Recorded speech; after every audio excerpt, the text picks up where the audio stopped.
जो ये solve third example है ना, बेसिकली इसको हम ये कहते हैं कि it is maximum power in a resistor. ये कंडीशन है आपकी। इसके ऊपर कई बार क्वेश्चन आ चुके हैं। मैंने जो क्वेश्चन हाईलाइट किए हैं उसका पर्पस एक ही है यार, क्योंकि जितने भी एग्जाम्स हुए हैं ना उन सब में क्वेश्चन यही सब आते हैं।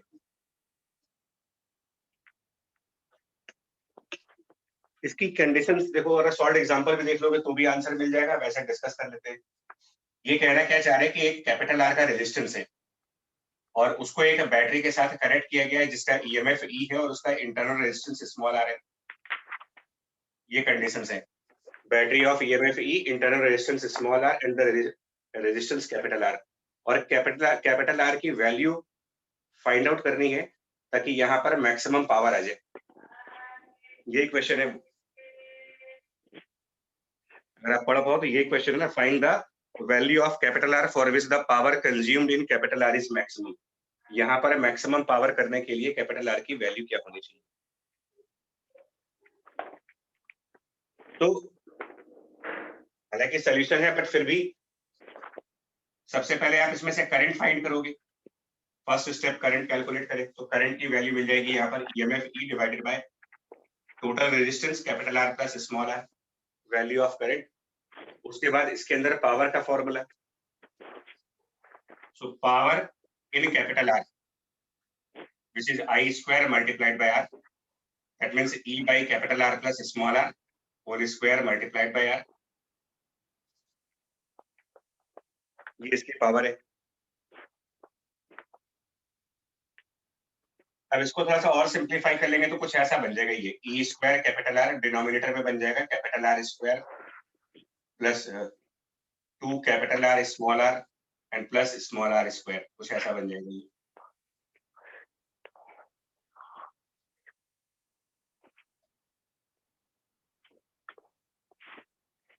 कैपिटल R से इसको फर्दर कैपिटल R से ऊपर न्यूमरेटर में और डिनोमिनेटर में फिर से डिवाइड कर लेगा।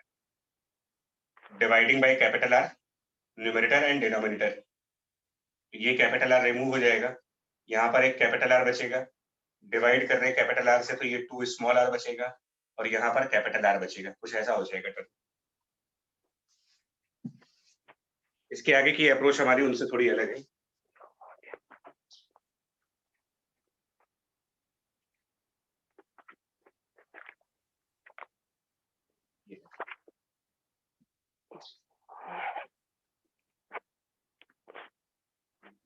अब यहाँ पर आप एक सीधा सा लॉ लगाओ यार कि अगर आपको इस कैपिटल आर में मैक्सिमम पावर करनी है एज पर क्वेश्चन, यहाँ पर मैक्सिमम पावर चाहिए, यानी ये टर्म मैक्सिमाइज करना है अगर मेरे को, तो नेचुरल सी बात है कि डिनोमिनेटर को आप मिनिमाइज करोगे, डिनोमिनेटर की वैल्यू मिनिमाइज कर देगी।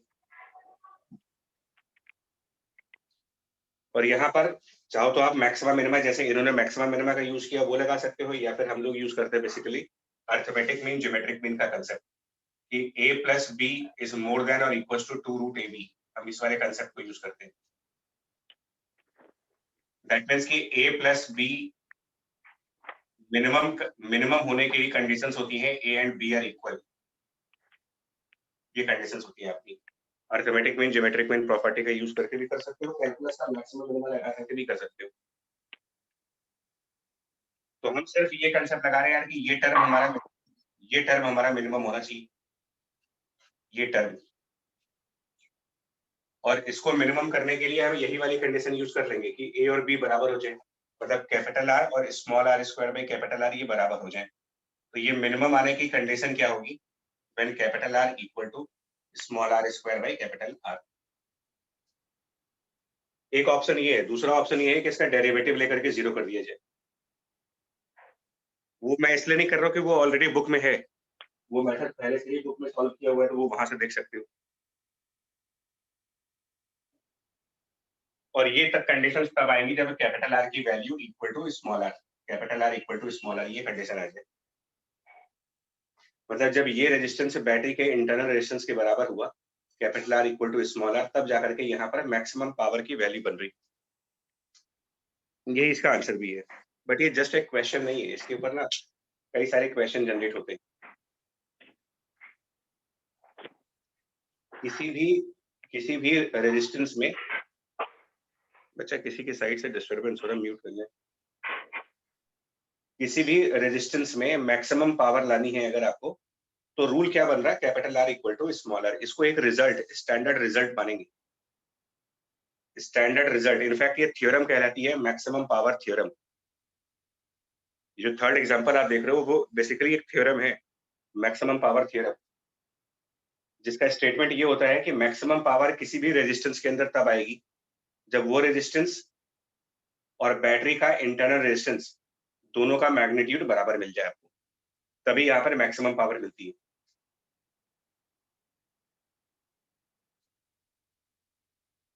फर्स्ट कंडीशन, ये थ्योरम ध्यान रखिएगा, मैक्सिमम पावर थ्योरम ध्यान रखना होगा। और मैंने मैंने दूसरा क्वेश्चन क्या लिया देखो, शॉर्ट आंसर्स का second question, question for short answers में सेकंड क्वेश्चन वो क्या है, इस पर जेई एडवांस में भी क्वेश्चन आ चुका है, 2 बार आ चुके हैं, 2 बार।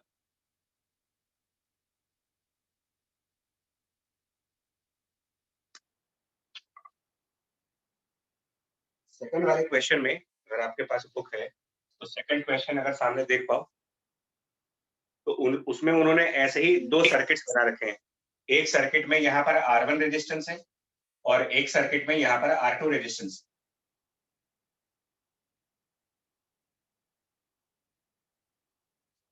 Same battery but different resistance. और उनका क्वेश्चन क्या है वहां पर, क्वेश्चन ये है can the thermal energies, question है can the thermal energies developed in R1 R2 be equal in a given time.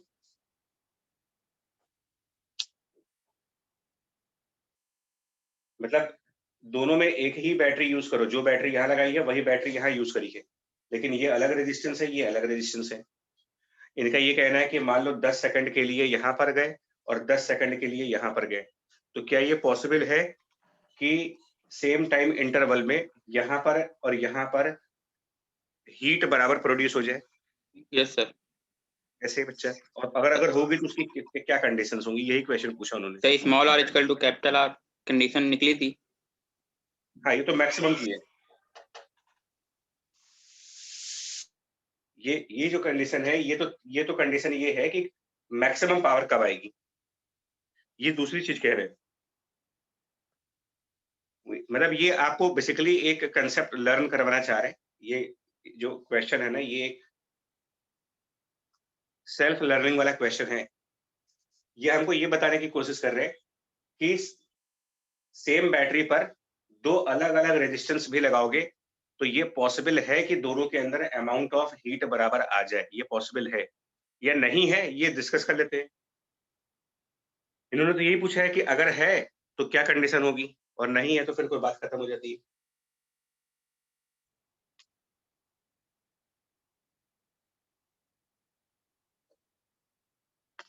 देखो, ये जो रिजल्ट है ना पावर का ये जो रिजल्ट है, इसको थोड़ा सा और सिंप्लीफाई कर दें। अगर पावर के इस रिजल्ट को और सिंप्लीफाई कर रहा हूँ, देखिएगा ये कुछ ऐसा आएगा, क्रॉस मल्टीप्लाई वगैरह कर लें अगर इसमें तो कुछ ऐसा आएगा।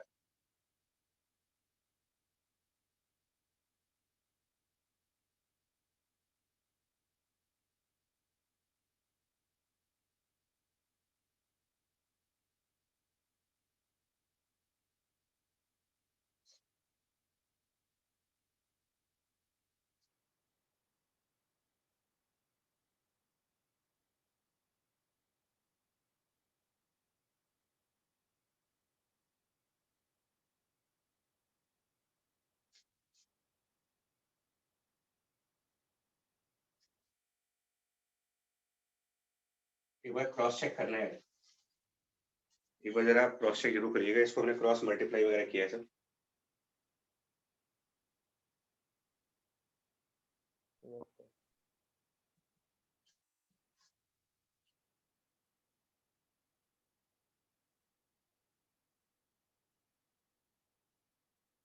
मेरे हिसाब से सही लिखा है। Yes sir. ठीक है, चलिए। क्या अगर हम ये कहें कि for a given value of the power, मतलब पावर की वैल्यू को फिक्स कर दो, लॉक कर दीजिए। पावर की एक डेफिनेट वैल्यू चूज कर लो।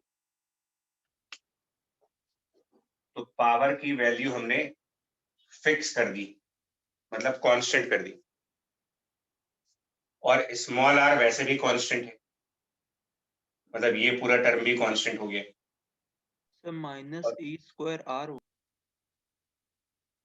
वही कुछ गड़बड़ लग रही है। हाँ स्क्वायर सर, कैपिटल, वही आर ऊपर आएगा। Yes sir, E square capital R ना शायद।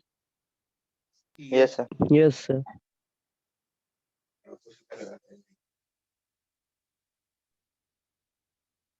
ठीक है, देखो तो अभी फिलहाल क्या है ना कि अगर आप ध्यान से देखोगे तो क्या ये कैपिटल आर की क्वाड्रेटिक इक्वेशन नहीं दिख रही आपको? Quadratic equation of capital R, जी सर। है ना? मतलब ये आपके स्टैंडर्ड क्वाड्रेटिक इक्वेशन के फॉर्म में है, ax square plus bx plus c equal to 0, उसी फॉर्म की तो इक्वेशन आ रही है। बट कैपिटल आर को आपको वेरिएबल चूज करना होगा, तो नेचुरल से बात है इसके दो रूट्स आएंगे, इस इक्वेशन की दो सॉल्यूशंस आएंगी, और उसमें प्रोडक्ट ऑफ रूट्स क्या बनेगा? अगर हम बात करें, अगर इसके दो रूट्स r1 r2 हो तो प्रोडक्ट ऑफ रूट्स चेक करके बताइए। अगर ये क्वाड्रेटिक इक्वेशन है, प्रोडक्ट ऑफ रूट्स की प्रॉपर्टी का यूज करो। E square minus 2pr/p। नहीं, ये तो बी में चला जाएगा, कैपिटल आर यहाँ लगा हुआ है और यहाँ भी कैपिटल आर है, तो ये कैपिटल आर का जो कोफिशिएंट आएगा वो तो बी बन जाएगा। pr/p। हाँ, आर आर स्क्वायर पी आपका ये होगा, प्रोडक्ट तो सी बाई ए होता है ना सर, क्वाड्रेटिक इक्वेशन में product of roots C by A, yes sir. तो वो सी बाई ए करके देखो क्या बनता है, ये स्मॉल आर स्क्वायर बन जाएगा। यस सर, तो ये वो कंडीशन हुई जो उन्होंने पूछना चाहा है हमसे, कि अगर इन दो रेजिस्टेंसेस की प्रोडक्ट, अगर इन दो रेजिस्टेंसेस की प्रोडक्ट स्मॉल आर स्क्वायर है, तो एक गिवन टाइम के अंदर, जैसा कि क्वेश्चन की लैंग्वेज है, if r1 r2 is equal to small r square, then in the given time interval heat produced in r1 and heat produced in r2 बराबर मिलेंगे।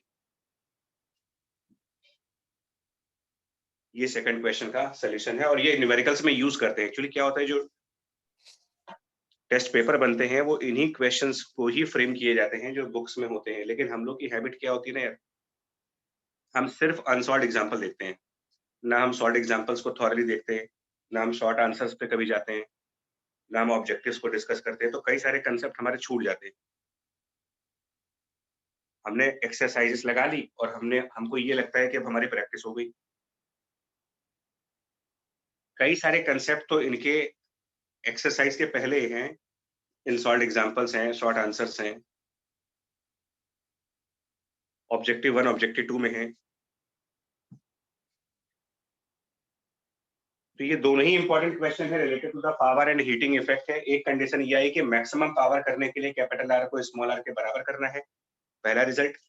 दूसरा रिजल्ट ये कहते हैं, अगर हम दो रेजिस्टेंस कनेक्ट करें अलग अलग वैल्यूज के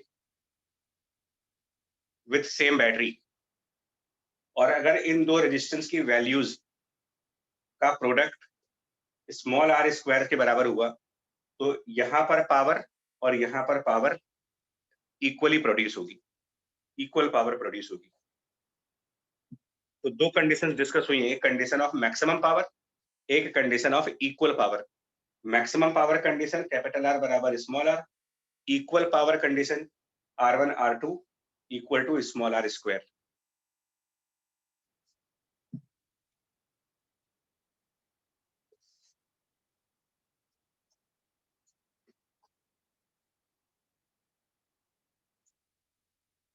अब मैंने कहा ना कि ये तो इनके लिए तो क्वेश्चन है, हमारे लिए पूरा पूरा कंसेप्ट है, लाइक प्रॉब्लम।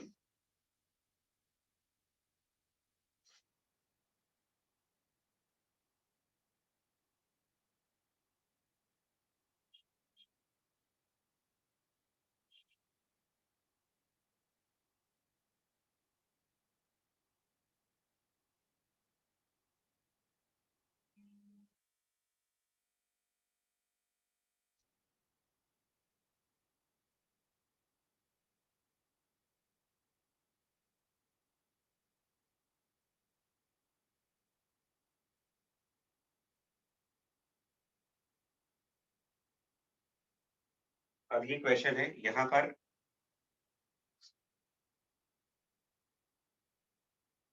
ये हमने पूरा एक नेटवर्क डिफाइन किया है, इसको नेटवर्क कह रहे हैं।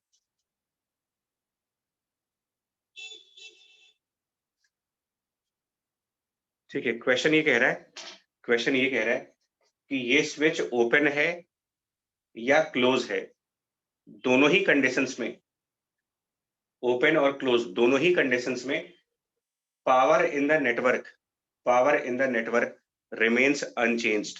ये क्वेश्चन कह रहा है आपसे, if power in the network remains unchanged or it is same for open and closed switch, अगर ऐसा है तो कैपिटल आर कितना हुआ, फिर कैपिटल आर की वैल्यू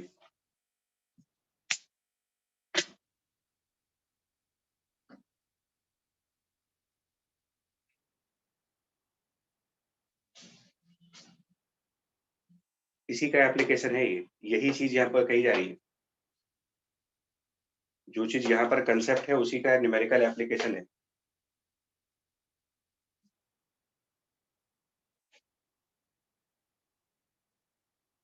जब ये ओपन स्विच है तो इस नेटवर्क का इक्विवेलेंट रेजिस्टेंस क्या लिखोगे आप, जब ये स्विच ओपन है अगर, तो नेटवर्क की टोटल रेजिस्टेंस क्या बन रही है, टोटल रेजिस्टेंस इस पोर्शन का, अगर यहाँ पर ओपन स्विच है 2R 2R plus 2. 2R ही बने। इसका नेटवर्क की बात करो, नेटवर्क में 2 नहीं है, नेटवर्क मतलब इन 3 रेजिस्टेंस की बात हो रही है। तो जब ये ओपन स्विच है तो फिर ये दोनों सीरीज में लगे होंगे, क्योंकि यहाँ करंट जाएगा नहीं, तो 2R का रेजिस्टेंस होगा। लेकिन जब इसको क्लोज कर देंगे तो इनका इक्विवेलेंट रेजिस्टेंस बदल जाएगा। 3R/2। हाँ, तो जब ये ओपन स्विच है तो R और R 2R रेजिस्टेंस है, लेकिन जैसे ही ये स्विच बंद होगा, इसके बंद होते ही ये दोनों पैरेलल में आ गए और इनका पैरेलल इक्विवेलेंट इसके साथ सीरीज में जाएगा। कितना आ जाएगा रेजिस्टेंस यार, स्विच बंद होने के बाद का रेजिस्टेंस कितना होगा, तो 3R/2। 3R/2। तो स्विच ओपन होने पर 2R और स्विच बंद होने पर 3R/2, लेकिन दोनों में सेम पावर, तो इनका प्रोडक्ट स्मॉल r स्क्वायर होना चाहिए, यानी 2R multiplied by 3R/2 has to be equal, it must be equal small r square which means 4। ये इसका एप्लीकेशन है न्यूमेरिकल्स के अंदर।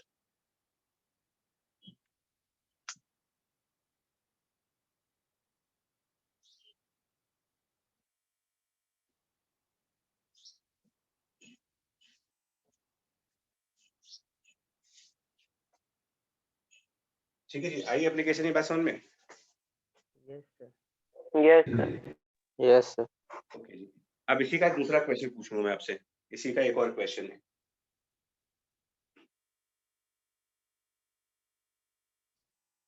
मैं कॉन्स्टेंटली कह रहा हूँ यार, आप अगर एचसीबी पूरी तरीके से ईमानदारी से लगी होगी तो मेंस और एडवांस दोनों ही निकल जाएंगे आपके, और अच्छे से निकल जाएंगे।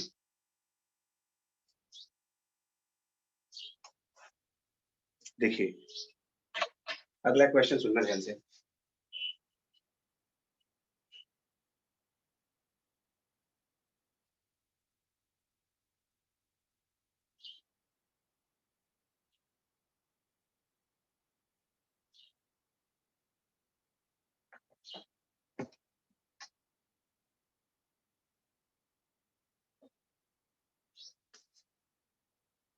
ये हमारा ईएमएफ, ये स्मॉल आर हो गया, ये एक कैपिटल आर रेजिस्टेंस है, R1 लिख रहे हैं इसको यार, ये R1 है, और ये सारे R2 हैं, R2 R2 R2 R2 और ये भी R2 है, ये सब R2 है। ये पांचों रेजिस्टेंस R2 हो गए, इधर R1, ये बैटरी और ये स्मॉल आर।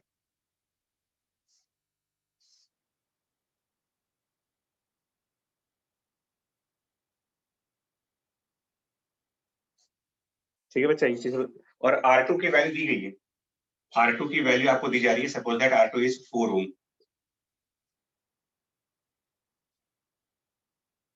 और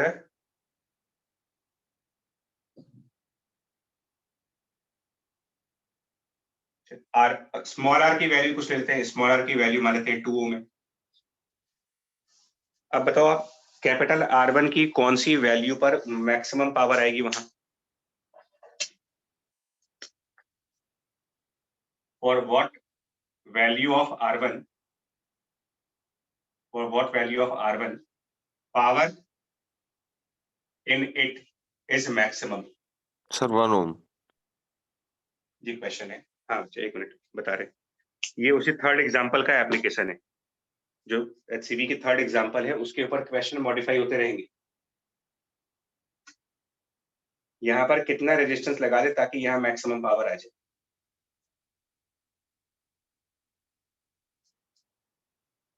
तो देखो पहले तो आपको ये सिंप्लीफाई करो, ये जो 4 ओम R2 लगाया ना, ये इक्विवेलेंट कितना आएगा यहाँ पर, ये इक्विवेलेंट सर 4 ही आएगा। 4 आएगा। बच्चा देखो कई बार क्या होता है, मैं बहुत क्लियर छोटी सी बात बोल रहा हूँ, यहाँ पर चीटिंग हो रही है, मतलब ये देखने में व्हीट स्टोन लगता है, ये व्हीट स्टोन नहीं है।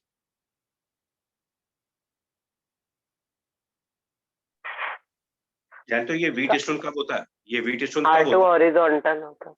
हाँ, ये R2 अगर वर्टिकल की वजह ऐसे होता है ना, तब ये व्हीट स्टोन होता है। और यही इसको थोड़ा सा ब्लफ करते हैं हम लोग, चीट कर देते हैं यहाँ पर।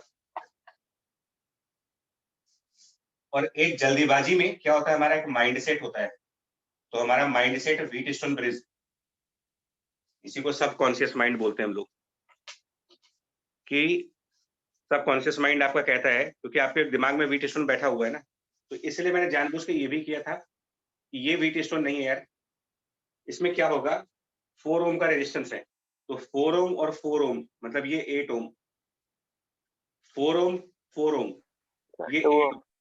भाई व्हीट स्टोन ब्रिज में सीरीज पैरेलल तो होता ही नहीं कहीं, व्हीट स्टोन ब्रिज में आपको सीरीज और पैरेलल कॉम्बिनेशन कहाँ मिलते हैं, यहाँ तो मिल रहे हैं, ये दोनों सीरीज में मिल रहे हैं, ये दोनों सीरीज में मिल रहे हैं, तो 8 ओम 8 ओम और ये 4 ओम, ये तीनों पैरेलल में है। 8 8 4 कितना आ जाएगा इनका टोटल, अब 2 2 ओम बन गया, इनका इक्विवेलेंट 2 आ गया। और ये स्मॉल R2 है। अब आप बताओ R1 की क्या वैल्यू चूज करोगे ताकि मैक्सिमम पावर है यहाँ पर? 0। जीरो क्यों भाई, जीरो क्यों? Sir R is equals to R में मैक्सिमम पावर थी ना। हाँ तो अब उसको समझना है, मैं फिर बोल रहा हूँ वो एग्जाम्पल ना थोड़ा खतरनाक है, मतलब वो क्या करते हैं आधा बता करके छोड़ देते हैं आपको, अब आप खुद समझो उसे। एक्चुअली जो हम मैक्सिमम पावर की जो आपसे कंडीशंस बताते हैं वो सुनिए क्या है, कंडीशन ऑफ मैक्सिमम पावर को और जनरलाइज करें। HCV के थर्ड एग्जाम्पल की बात करो तो उनके थर्ड एग्जाम्पल में बैटरी है प्लस रेजिस्टेंस है और प्लस एक कैपिटल R है, ये इनका थर्ड एग्जाम्पल है। और उसमें यहाँ पर पावर को मैक्सिमम करना है तो इसकी वैल्यू स्मॉल r के बराबर है। इसको आप जनरलाइज करिए, जिस जिस रेजिस्टेंस में आपको मैक्सिमम पावर करनी है, जिस रेजिस्टेंस में मैक्सिमम पावर करनी है उसकी वैल्यू सर्किट के रिमेनिंग रेजिस्टेंस के बराबर होनी चाहिए। मतलब अगर इस सर्किट को सिंप्लीफाइड करके रीड्रॉ किया जाए, इस सर्किट को आप रीड्रॉ करेंगे, ये हमारा कैपिटल R1, ये सारे सिंप्लीफाई होकर के 2 ओम बन गए और 2 ओम यहाँ पर। तो इस R1 के अलावा अभी सर्किट में टोटल कितना रेजिस्टेंस है? 4 ओम 2 और 2 4, तो वो इसका आंसर होगा। मैक्सिमम पावर तब आएगी जब R1 इक्वल टू 4 हो, R1 इक्वल टू 0 नहीं। क्योंकि आप लोगों ने क्या किया होगा, R1 और 2 को ऐड करके, R1 और 2 को ऐड करके इसको 2 के बराबर कर दिया होगा कि R1 प्लस 2 बराबर 2, उसी से तो 0 आया होगा। सर वो रॉन्ग कंसेप्ट हो गया। राइट कंसेप्ट ये है, जिस भी रेजिस्टेंस में पावर को मैक्सिमम करना है उसकी वैल्यू सर्किट के रिमेनिंग रेजिस्टेंस के इक्विवेलेंट के बराबर होनी चाहिए। सो R1 के अलावा 2 और 2 4 हो गए, सो R1 इक्वल टू 4, ये इसका आंसर बनेगा। सर हम्म। सर अगर ये जो R1 है इसके पैरेलल में अगर 2 ओम लगा देंगे फिर पूछे कि R1 की वैल्यू बता रहे आ रहे उस पे भी आ रहे बच्चे, उस पे भी आ रहे हैं। यस एक करके इसको पूरा डिस्क्लोज करेंगे आज। पहला कंसेप्ट हम इसमें मतलब ये इसमें गलतियां नहीं होनी चाहिए यार। तो ये इसका इस क्वेश्चन का आंसर बनेगा R1 बराबर 4, R1 इक्वल्स टू 4।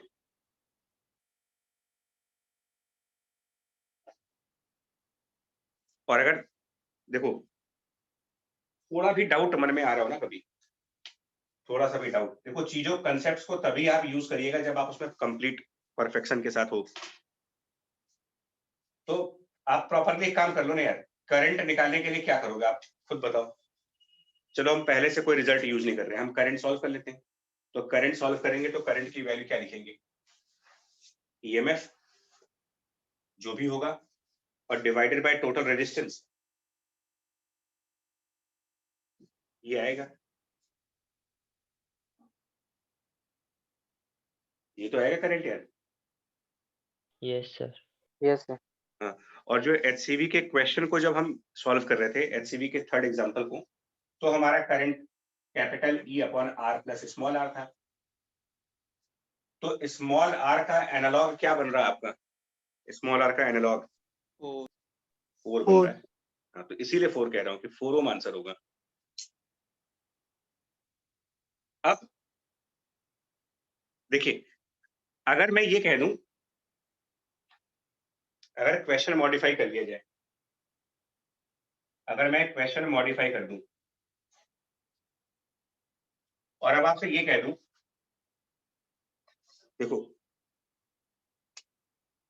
कि R1 और R2 ये पूरा जो नेटवर्क है, ये पूरा नेटवर्क, ये हमारा एक नेटवर्क है।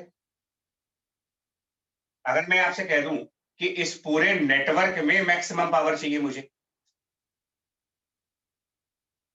अब मेरी क्वेश्चन चेंज हो गया। Now the maximum power is required in this complete network, maximum power required in this network. तो अब R1 इक्वल टू 0। अब 0 आएगा, क्योंकि आपको मैक्सिमम पावर अगर नेटवर्क में चाहिए तो इस पूरे नेटवर्क का रेजिस्टेंस जिसमें मैक्सिमम पावर करनी है उसका रेजिस्टेंस रिमेनिंग रेजिस्टेंस के बराबर करना है। जब मुझे यहां पर मैक्सिमम पावर करनी थी R1 में, तो इसकी वैल्यू बाकी के रेजिस्टेंस के टोटल के बराबर होना चाहिए था। लेकिन जब मुझे इनके कॉम्बिनेशन में मैक्सिमम पावर करना है तो ये पूरी कंबाइंड रेजिस्टेंस, ये पूरा कंबाइंड रेजिस्टेंस 2 ओम के बराबर आना चाहिए। और ये तब होगा जब कैपिटल R1 को 0 ले लो। तो क्वेश्चन की लैंग्वेज को थोड़ा सा चेंज करते ही पूरा आंसर बदल जाता है।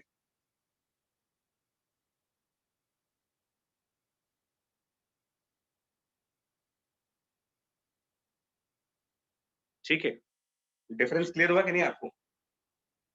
Yes sir. डिफरेंस, लैंग्वेजेस का डिफरेंस और उसके हिसाब से आंसर्स का डिफरेंस। ठीक है, अब एक और डाउट देखो, इन्होंने भी एक पॉइंट पूछा, बहुत बढ़िया पॉइंट था इनका, वो भी डिस्कस करते हैं।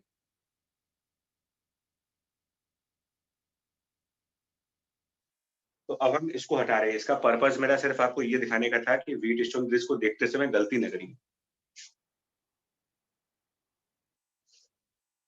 तो अब मैं क्या कर रहा हूँ, इसकी जगह 2 ओम लगा देते हैं और R1 के पैरेलल में एक रेजिस्टेंस लगा दो। R1 के पैरेलल में कोई एक रेजिस्टेंस, लेट्स से 4 ओम का लगा दिया। और फिर मेरा क्वेश्चन है, R1 की वैल्यू बतानी है for maximum power in it. ये क्वेश्चन है, R1 कितना होना चाहिए ताकि यहाँ मैक्सिमम पावर हो।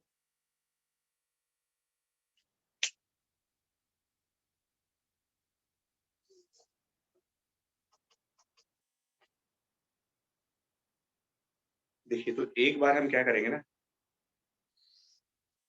अब ये तो बड़ा अजीब सा हो गया यार, क्योंकि पैरेलल कॉम्बिनेशन आ गया इसमें, R1 के पैरेलल में कुछ लग गया। तो R1 में मैक्सिमम पावर लाने की कंडीशन क्या रखें हम? देखो सब्जेक्टिवली चलते हैं, एक बार सब्जेक्टिवली चलेंगे फिर उसके बाद ऑब्जेक्टिवली आ जाएगी। ठीक है, पहला काम क्या करना होगा, कुछ करंट यहां पर मानेंगे capital I, some current capital I, और ये आई सॉल्व हो जाएगा, ये आई आप सॉल्व कर सकते हो, equal to EMF E divided by कितना रेजिस्टेंस टोटल सर्किट में मिलेगा आपको, मतलब इस करंट के पाथ में रेजिस्टेंस। तो करंट के पाथ में इन दोनों का पैरेलल कॉम्बिनेशन है और इन दोनों का कॉम्बिनेशन है, तो टोटल रेजिस्टेंस हम लिखेंगे 4R1 divided by R1 plus 4 ये चीज एक बार आप देख लो, क्या ये सही लिखा गया करंट की वैल्यू? जी सर जी। Yes sir. ठीक है ना, ओके। अब इस कल हमने आपसे एक बात कही थी, distribution of current parallel resistance में, रिकॉल करिएगा, दो रेजिस्टेंस अगर पैरेलल कॉम्बिनेशन में लगते हैं तो उनमें करंट का जो डिस्ट्रीब्यूशन तरीका होता है, और कल भी मैंने कहा था कि इसका कई बार यूज होता है कि अगर कहीं कैपिटल आई करंट जा रहा हो और ये R1 R2 पैरेलल में हो तो इसमें कितना करंट जाएगा, इसमें कितना करंट जाएगा। तो उसका रूल बताया था आपको कि अगर आपको I1 फाइंड करना है, मतलब रेजिस्टेंस R1 वाली करंट, तो ये कहा था कि ये शायद R equivalent divided by R1, और अगर नहीं भी याद है तो भी आप ट्राई कर सकते हो। मतलब आपको मेनली ये टारगेट है, कैपिटल आई में से कितनी करंट R1 में जाएगी ये सॉल्व करना है आपको, यहाँ पर कितनी करंट जाएगी, इसको I1 मान रहे हैं, तो I1 कितना होगा। देखो मेरे को तो याद है, बट आप देख लो अपना डिस्ट्रीब्यूशन का रूल, तो I1 की जो वैल्यू बनेगी,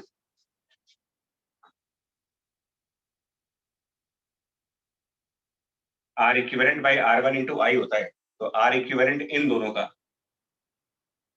4R1 divided by 4 plus R1, this is R equivalent, और डिवाइडेड बाय R1, R1 मतलब ये हट जाएगा यहाँ से, और multiplied by total current, total current ये है।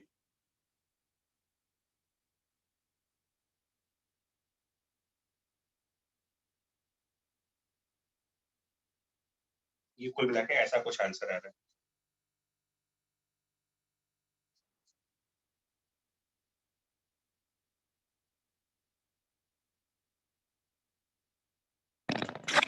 फोर कैंसिल हो जाएगा सर। Sir E/2R1+2। नहीं रुको, आराम से चलो, जल्दीबाजी ना करो, इतना आसान नहीं है यार ये आपका कुछ ऐसा आ जाएगा 4 इंटू ई divided bye 16 plus 4R1 plus 4R1 8R1, 4 से डिवाइड कर लेंगे तो ये आ रहा है कुछ मेरे ख्याल से 4E/16 प्लस 8R1। आप लोग भी क्रॉस चेक कर लो एक बार सही से।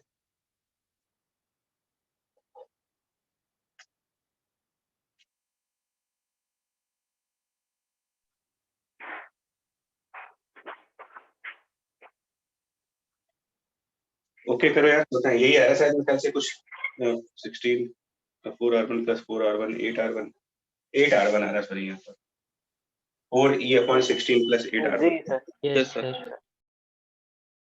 ठीक, तो I1 आ गया है। अब इसके अंदर पावर जाएंगे ना, पावर इन R1, तो power in R1 will be I1 square R1, I1 square R1, I1 square R1 यहाँ की पावर होगी, तो इसका स्क्वायर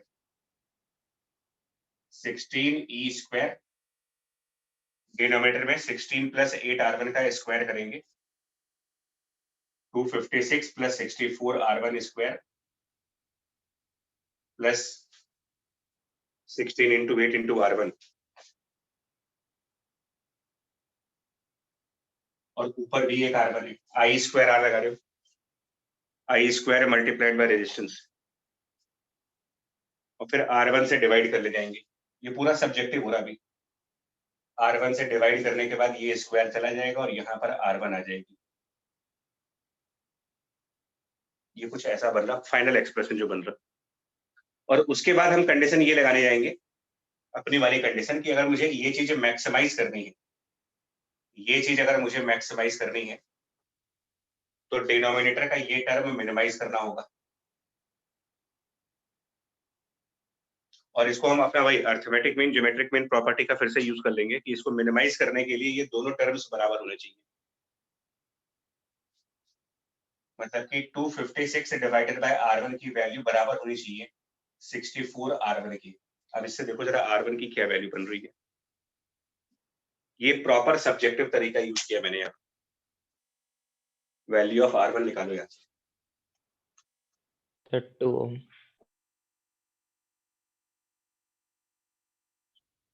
2 ओम आ रहा है ना 64। Yes, sir. ये मैंने इसलिए बताया ताकि आपको डाउट ना रहे भाई, मैं तो पहले बता सकता था, मुझे और इसका प्रॉब्लम नहीं है। ये ऑब्जेक्टिवली कैसे आता है, ये रिजल्ट ऑब्जेक्टिवली कैसे आता है आपको।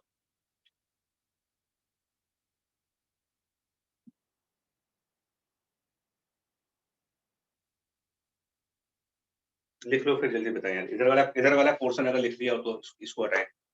हो गया sir. Yes, sir. Yes, sir. ठीक, देखिए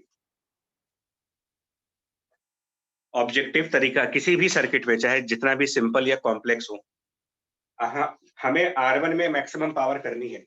ध्यान से सुनना, जिस रेजिस्टेंस में आपको मैक्सिमम पावर करनी है उसको एक इमेजिनरी बैटरी के तरीके से देखो आप, हाइपोथेटिकल बैटरी। ये ऑब्जेक्टिव ट्रिक दे रहे हैं आपको। ऑब्जेक्टिव ट्रिक, जिस रेजिस्टेंस में मैक्सिमम पावर करनी है उसको आप एक हाइपोथेटिकल बैटरी मान लें।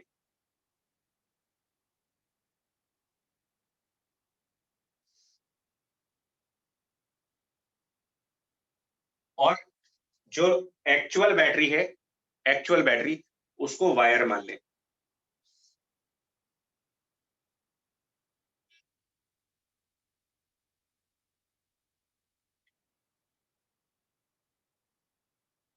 और अब इसका इक्विवेलेंट रेजिस्टेंस निकाल दो। ये 3 स्टेप कर लो। Resistance in which maximum power is required is considered as battery. The real batteries, actual batteries, considered as wires. Now find R equivalent. 2 ohm. इस सर्किट का इक्विवेलेंट रेजिस्टेंस क्या होगा देखो। 2 ohm. 2 ohm. वही इसका आंसर भी है। ये एक ऑब्जेक्टिव ट्रिक फास्ट मेथड होता है कॉम्प्लेक्स से कॉम्प्लेक्स सर्किट में भी ये निकालने का मैक्सिमम पावर के लिए रेजिस्टेंस की क्या वैल्यू बनेगी।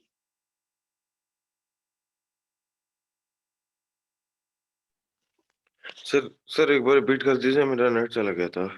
3 स्टेप बोले मैंने। जिस रेजिस्टेंस में मैक्सिमम पावर करना है सबसे पहले उसको बैटरी मान लेंगे, ये एक स्टेप हो गया। और जो सर्किट में एक्चुअल बैटरीज हैं उनको वायर्स मानेंगे। और फिर रेजिस्टेंसेस का इक्विवेलेंट फाइंड करेंगे। जो आपका इक्विवेलेंट रेजिस्टेंस है वही हमारे प्रॉब्लम का आंसर भी है, क्योंकि इसका इक्विवेलेंट आप देखो ना, इसका इक्विवेलेंट 2 ओम आ जाएगा। एक बार सीरीज पैरेलल से ट्राई करो।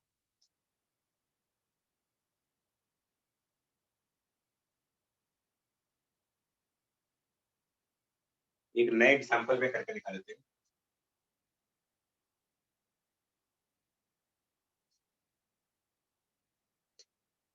एक नया एग्जांपल में देखो इसे।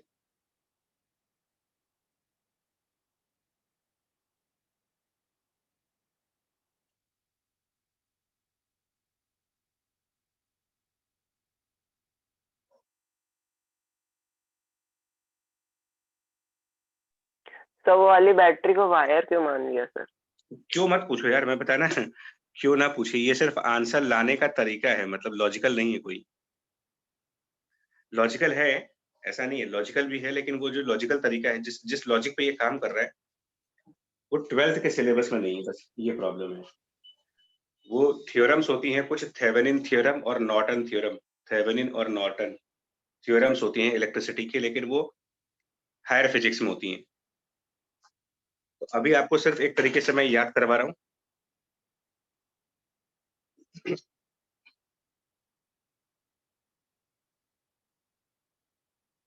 मान लीजिए E1, E2, E3, ये रेजिस्टेंस आपका 4 ओम है, ये रेजिस्टेंस 4 ओम है, ये 6 ओम का रेजिस्टेंस है, मान लिया ये 8 ओम का रेजिस्टेंस है, और ये कैपिटल आर है, और कैपिटल आर फाइंड करना है फॉर मैक्सिमम पावर।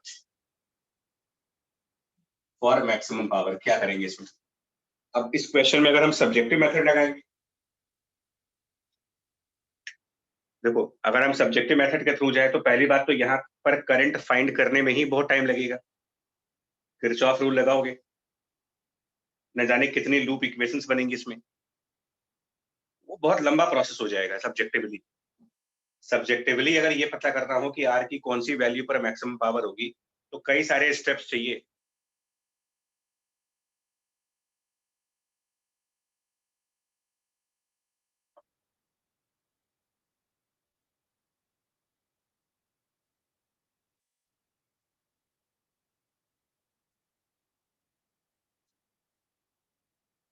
ऑब्जेक्टिवली करके देख लो क्या आएगा।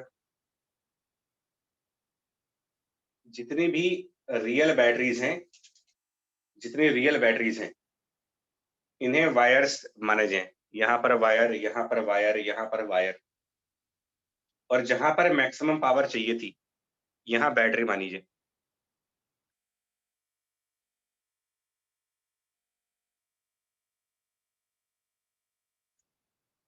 मतलब ये कह रहा हूँ, यहाँ पर वायर मान लेंगे,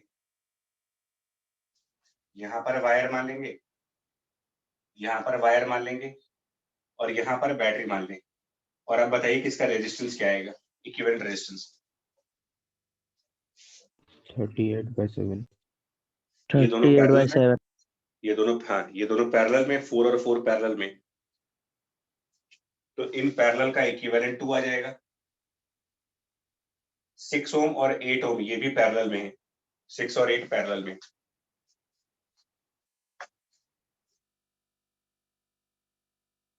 इनका आएगा 24/7, और ये सीरीज में है। 2 ओम और 24/7 आर इन सीरीज कॉम्बिनेशन। तो यही मेरा आंसर हो गया, फाइनल आंसर आ गया। आंसर हो गया capital R should be equal to 2 + 24/7।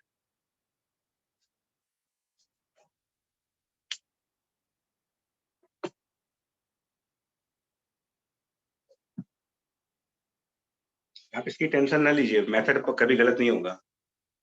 Objective trick हम बहुत कम ही बताते हैं, बट जो भी बताएंगे वो परफेक्ट होंगी, उसमें कोई फ्लॉ नहीं है। कभी कभी ऐसा नहीं हो सकता कि ये फेल हो जाए।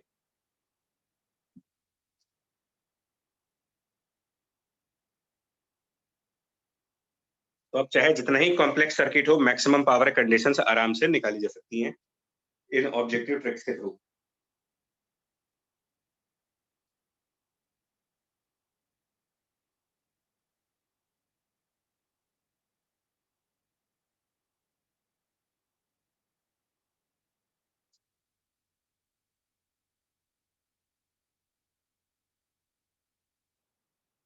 ठीक है जी, बढ़ जाए आगे अभी। Yes, sir. Yes, sir. समझ में आ गया होगा, ठीक है। अच्छा, अब इसके बाद जो क्वेश्चन अनसॉल्व्ड एग्जांपल आपको बोले 1 to 11 वो कर लेंगे, तो थोड़ा सा कॉन्फिडेंस फिर बढ़ जाएगा। उसमें हीटर बल्ब वाले क्वेश्चंस हैं, बस एग्जाम से पहले का कॉन्फिडेंस रहेगा कि अब ये चैप्टर भी हमारा कंप्लीट है, पूरी तरीके से कंप्लीट है। ये मैक्सिमम करंट के लिए भी यूज कर सकते हैं। नहीं नहीं नहीं, सिर्फ मैक्सिमम पावर कंडीशन है, मैक्सिमम करंट की कंडीशन नहीं है।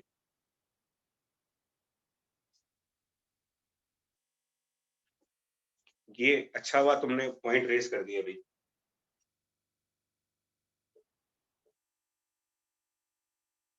वो नहीं हो सकता, अगर हम ऐसा कुछ सोच रहे हैं तो थोड़ी मिस्टेक हो गई है। देखो कैपिटल ई है, स्मॉल आर है, कैपिटल ई स्मॉल आर मान लो, और इसके साथ यहाँ पर एक रेजिस्टेंस कैपिटल आर, ये पूरा हो गया।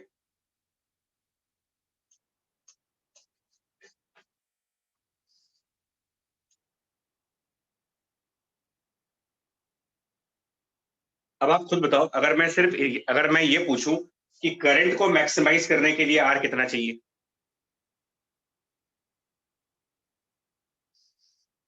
कैपिटल आर बराबर क्या फॉर मैक्सिमम करंट? चलो ये क्वेश्चन है।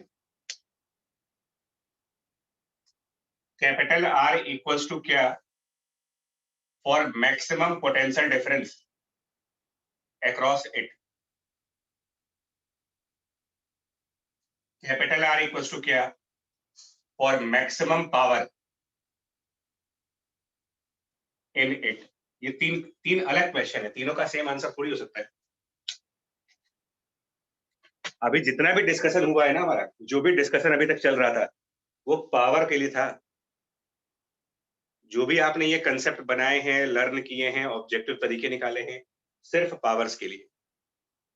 पावर के मैक्सिमम होने की बात की थी हम लोगों ने, पोटेंशियल डिफरेंस की बात नहीं की, करंट की बात नहीं की। अगर इनकी बात करेंगे तो क्या आंसर आएगा? देखो फंडामेंटल पे जाओ यार, यहाँ पर करंट कितना लिखेंगे?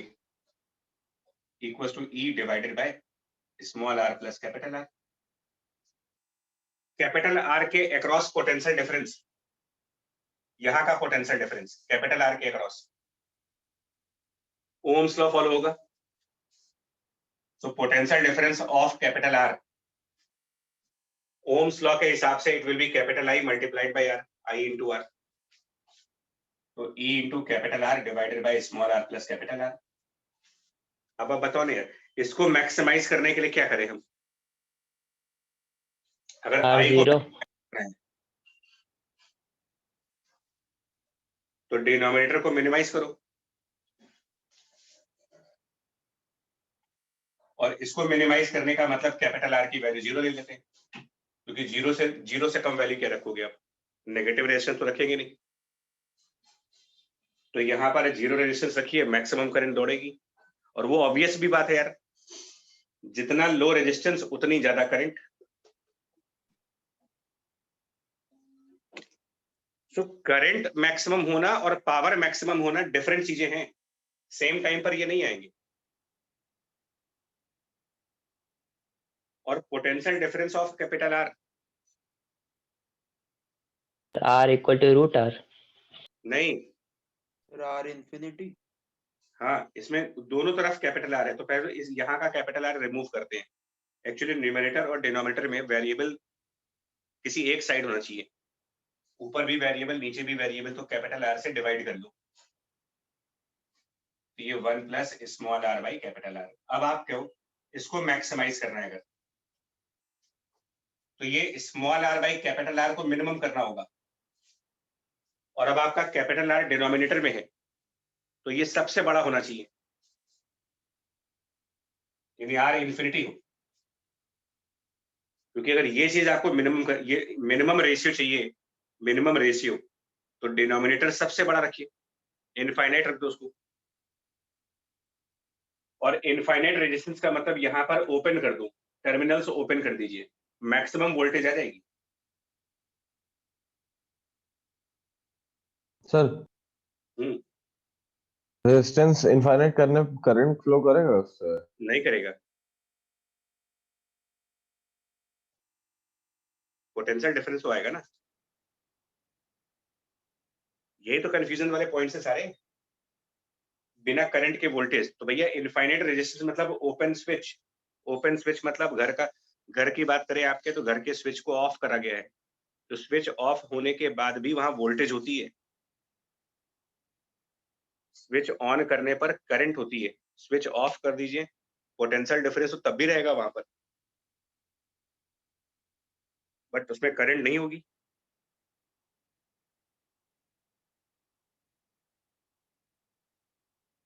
स्विच की वर्किंग समझ में आती है कि नहीं आती है? घर की घरेलू जो हमारे हाउस होल्ड स्विचेस उनकी बात कर रहे हैं। स्विच ऑफ ऑन करने से आप क्या बंद करते हो, वोल्टेज या करंट?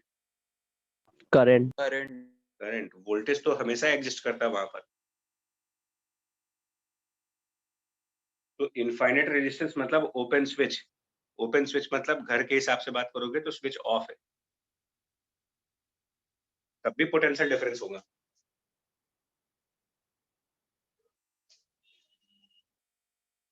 ये सब अलग अलग कंडीशन है, देखो तीनों के रिजल्ट्स अलग हैं, इसलिए इनको आपस में मतलब देखो, जब तक आपने पहले कोई मैथमेटिकल प्रूविंग ना कर रखी हो तो अपने हिसाब से ना इमीडिएट डिसीजन ना लीजिएगा, या तो एक बार मैथमेटिकली प्रूफ कर दो, क्योंकि हमारी इंट्यूशंस हमें गलत गलत गलत डायरेक्शंस में ले जाती हैं। हमारी इंट्यूशंस हमको यही कहेंगे कि यार मैक्सिमम पावर है तो मैक्सिमम करंट भी होगा, ऐसा हम लोग को लग रहा होता है, और इसी से बचना है तुम्हें, इसी से बचना है। जो भी लग रहा हो उसको एक बार मैथमेटिकली क्रॉस चेक जरूर करिए।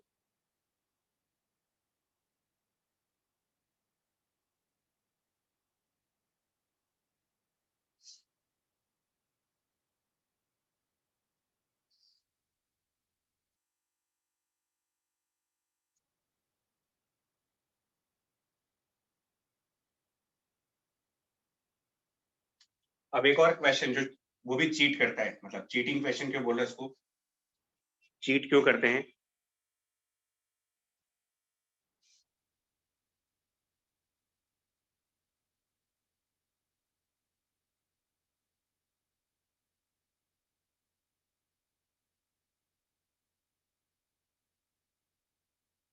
ये मान लो आपका 12 वोल्ट की बैटरी, 2 ओम का रेजिस्टेंस, यहाँ पर 2 ओम, ये 4 ओम, और ये capital are.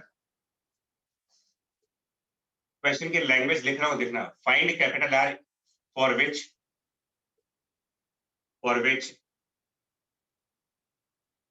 Power by the battery is maximum. अब जिस भी बच्चे ने ध्यान से नहीं पढ़ा होगा ना, उनके लिए तो ये क्वेश्चन वैसा ही है जैसे पीछे था।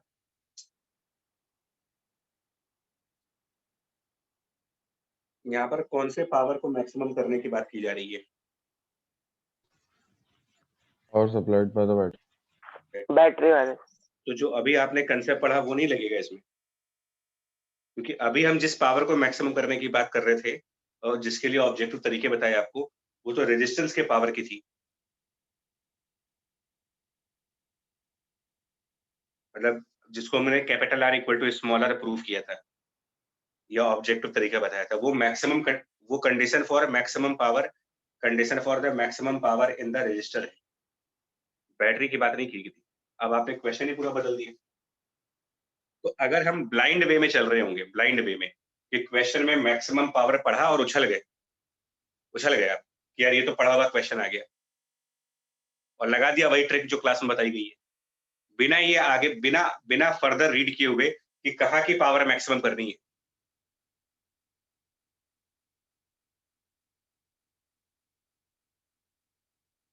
ये मतलब ट्रैप होते हैं, ट्रैप फंसाने के तरीके होते हैं, आपको फंस जाओगे इसमें।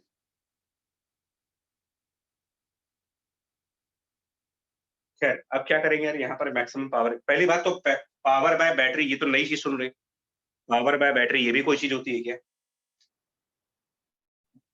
देखिए एक बड़ा सिंपल सा रूल बताएं आपको, करंट इलेक्ट्रिसिटी में पावर किसी भी एलिमेंट का, एनी एलिमेंट, अब जब मैं एलिमेंट कह रहा हूं तो इसका मतलब ये रेजिस्टेंस भी हो सकता है, कैपेसिटेंस भी हो सकता है, इंडक्टेंस भी हो सकती है, और इवन बैटरी भी हो सकती है।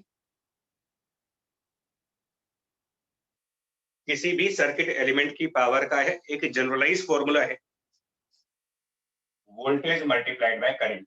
generalized formula for any power. Voltage of that element and current of that element. Simple सा रूल ध्यान रखना, पूरी करंट इलेक्ट्रिसिटी में power of any instrument is product between the voltage and current, मतलब पोटेंशियल डिफरेंस एंड करंट। इसको समझ भी सकते हो, पोटेंशियल डिफरेंस की डेफिनेशन होती है amount of work done per unit charge. Potential difference की definition work done per unit charge.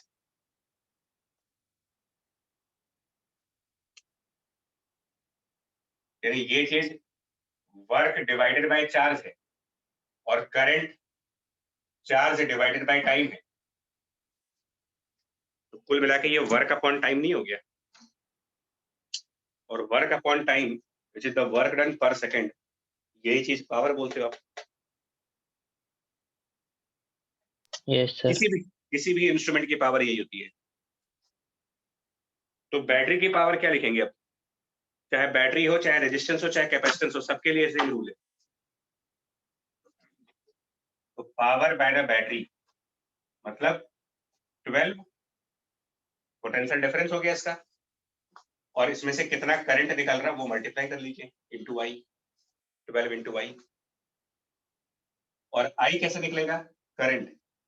तो इसके लिए फिर से ओम्स लॉ या किरचॉफ रूल, यहाँ ओम्स लॉ से काम चल जाएगा। Potential difference 12 divided by total resistance of this circuit. तो 2 ओम यहाँ पर, 2 ओम यहाँ पर, 4 ओम प्लस इन दोनों का पैरेलल,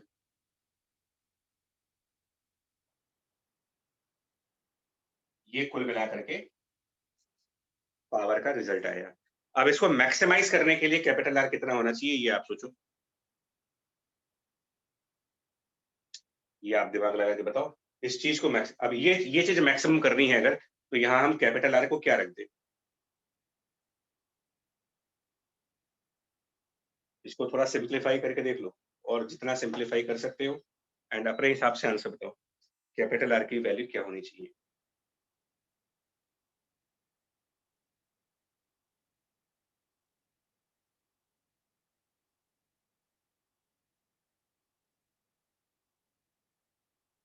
जीरो। जीरो सही आंसर है। बैटरी की पावर मैक्सिमम करने के लिए कैपिटल आर 0 होना चाहिए।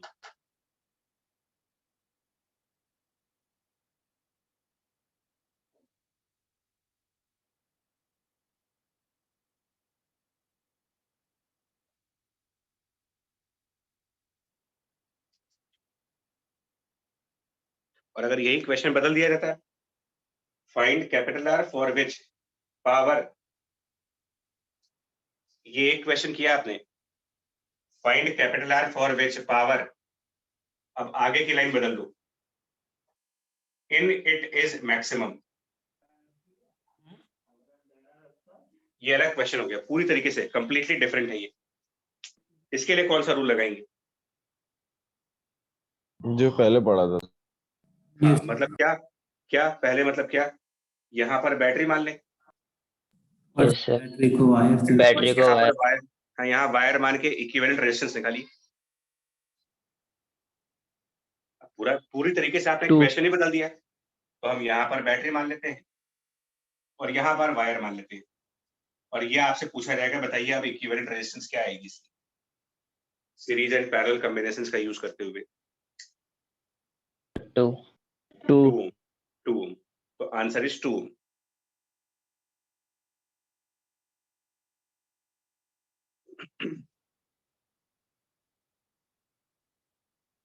भैया पावर तो दुनिया में वैसे भी सबसे खतरनाक चीज है।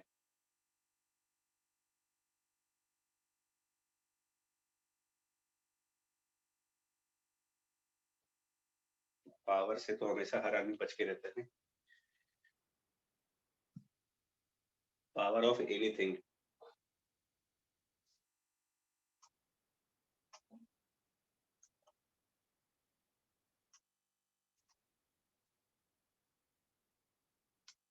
एक और एग्जांपल दिखाते हैं आपको। आरसी सर्किट पढ़ते हैं हम लोग, एक रेजिस्टेंस है, एक कैपेसिटेंस है, मान लिया बैटरी से कनेक्टेड है वो, और इनिशियली अनचार्ज, ये कैपेसिटर स्टार्टिंग में अनचार्ज था, मतलब हम चार्जिंग ऑफ कैपेसिटर का केस ले रहे हैं। इनिशियली अनचार्ज कैपेसिटर और उसको बैटरी से कनेक्ट किया गया था। Initially uncharged capacitor joined to battery.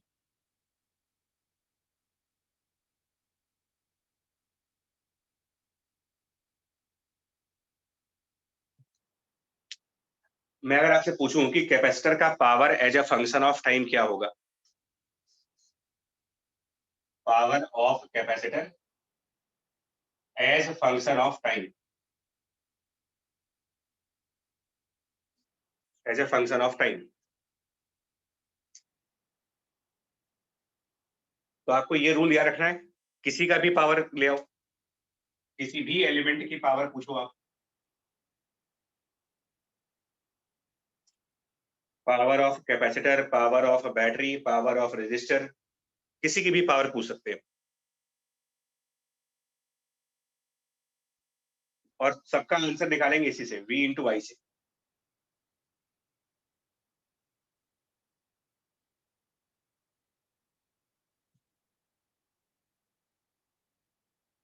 तो देखिए, अगर मुझे पावर ऑफ कैपेसिटर फाइंड करनी है, या पावर ऑफ रेजिस्टेंस फाइंड करनी है, या पावर ऑफ बैटरी फाइंड करना है, तो हम तीनों ही निकाल सकते हैं, तीनों को ही निकाल सकते हो। कैपेसिटर की पावर निकालनी है तो वोल्टेज कैपेसिटेंस का चाहिए, यहाँ का वोल्टेज चाहिए, यानी Q बाय C चाहिए इंटू आई। रेजिस्टेंस की पावर है तो मुझे यहाँ पर पोटेंशियल डिफरेंस चाहिए, और ये पोटेंशियल डिफरेंस ओम्स लॉ से I इंटू आर होगा। यहाँ का potential difference Q by C होगा, तो potential difference multiplied by current, ये ऑटोमेटिकली I स्क्वायर आर बन जाएगा। पोटेंशियल डिफरेंस में करंट मल्टीप्लाई करेंगे, और बैटरी की पावर चाहिए अगर, तो इसका voltage V multiplied by I।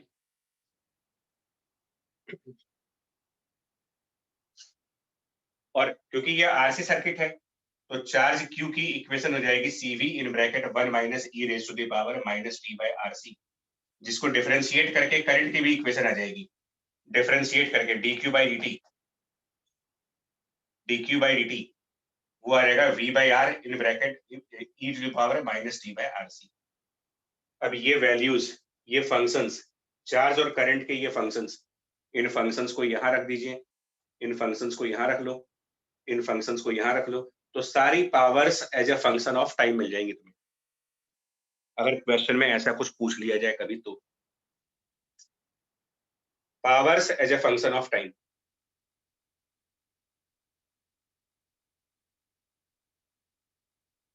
तो मैं इनको याद करने के लिए नहीं कह रहा आपसे कि इतने सारे फॉर्मूले याद करने को मतलब भी नहीं बनता, आप सिर्फ एक लाइन याद रखो, पावर मतलब V इंटू आई।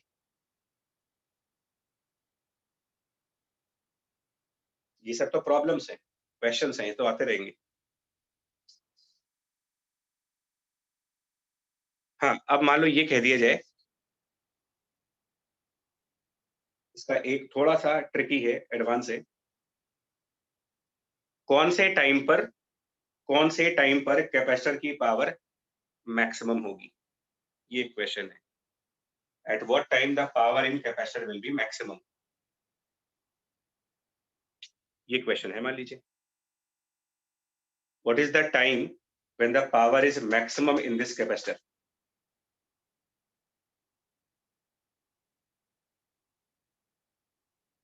तो पावर ऑफ कैपेसिटर का ये फॉर्मूला है यार, और Q और I के फंक्शंस पता है आपको, Q और I के फंक्शंस, ये दोनों फंक्शंस Q और I के यहाँ पर सब्स्टिट्यूट कर दो आप दोनों जगह, Q और I के फंक्शंस, तो पावर का टाइम के साथ एक फंक्शन आएगा, पावर का टाइम के साथ फंक्शन आ जाएगा, और उस फंक्शन के मैक्सिमम होने के लिए उसका टाइम के साथ डेरिवेटिव 0 करेंगे।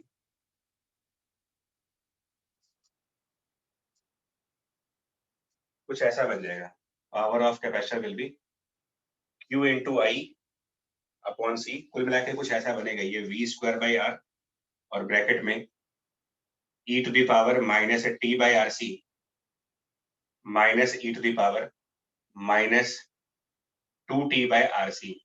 चेक कर लो अपने लेवल पे मल्टीप्लाई करने के बाद। और मैक्सिमम करने के लिए, इसको मैक्सिमम करने के लिए dp बाई dt जीरो, मतलब इसका डेरिवेटिव जीरो करोगे, आगे उसका रिजल्ट लिख रहे हैं, डेरिवेटिव जीरो करके जो रिजल्ट आएगा वो आएगा RC ln 2। ये आंसर आ जाएगा सॉल्व करके, RC ln 2। ये वो टाइम होगा जब यहाँ पर मैक्सिमम पावर आ जाएगी।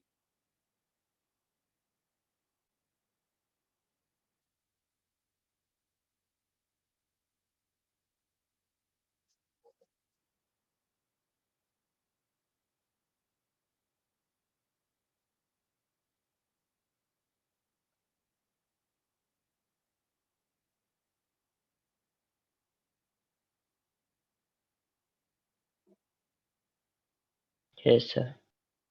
ठीक है जी। तो क्वेश्चंस ऐसे मतलब अनलिमिटेड है क्वेश्चन, और तैयारी करने का तरीका यही होता है, कम से कम फॉर्मूलोज में ज्यादा से ज्यादा चीजों को कवर किया जाए।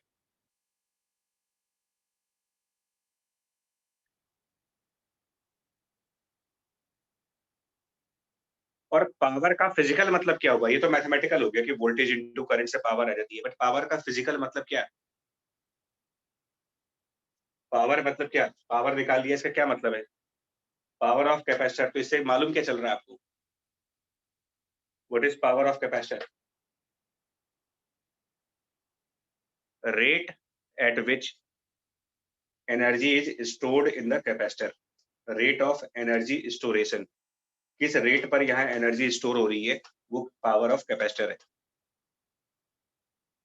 The rate at which energy is stored in this capacitor is power. The rate at which heat is developed in the resistance, rate at which heat is developed in the resistance, वो power of resistance है। Rate at which chemical energy is being consumed, rate at which chemical energy is supplied by the battery is power of battery.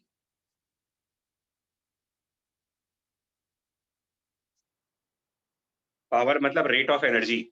अब energy के कई सारे form हैं, तो यहाँ rate of chemical energy, यहाँ rate of energy in the capacitor, electric field energy, यहाँ rate of thermal energy.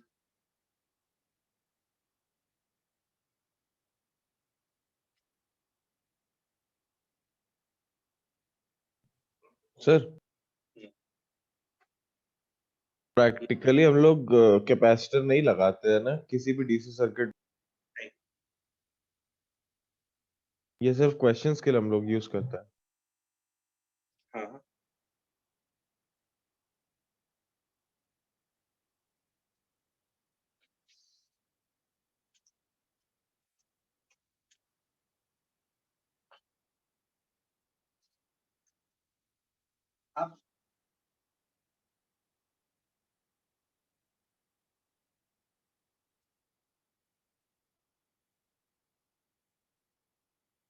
अब देखो, जितने भी हमारे रेजिस्टेंस होंगे, कोई भी रेजिस्टेंस दुनिया में, कोई भी रेजिस्टेंस होगा, उसकी पावर की एक लिमिट होती है।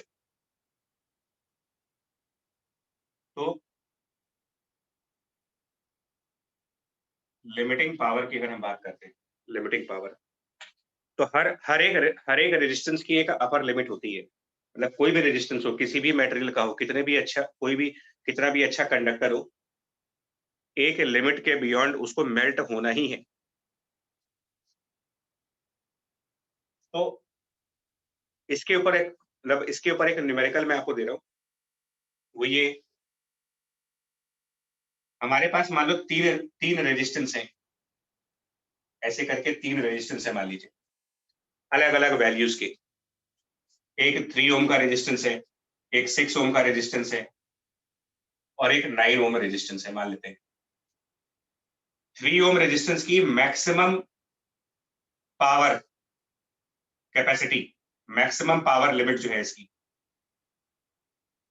वो मान लेते हैं 20 वॉट की है, जिसका मतलब ये हुआ कि 20 वॉट से ज्यादा पावर अगर यहाँ पर डेवलप होगी तो ये रेजिस्टेंस मेल्ट कर जाएगा, बेकार हो जाएगा। 6 ओम की मैक्सिमम पावर लिमिट, 6 ओम की maximum power limit suppose that 30 what है, ये रैंडमली चूज कर रहे हैं। और 9 ओम की मैक्सिमम पावर लिमिट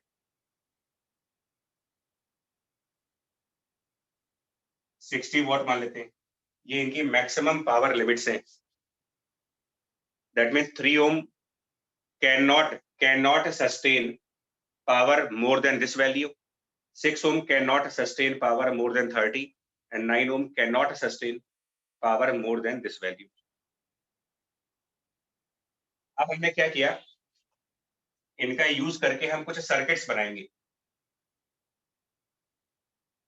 तो हमने एक सर्किट बनाया जिसमें तीनों को सीरीज कॉम्बिनेशन में ऐड कर लिया, 3 ओम, 6 ओम, 9 ओम। दूसरा एक मैंने कॉम्बिनेशन बनाया जिसमें तीनों का पैरेलल कॉम्बिनेशन लगाया,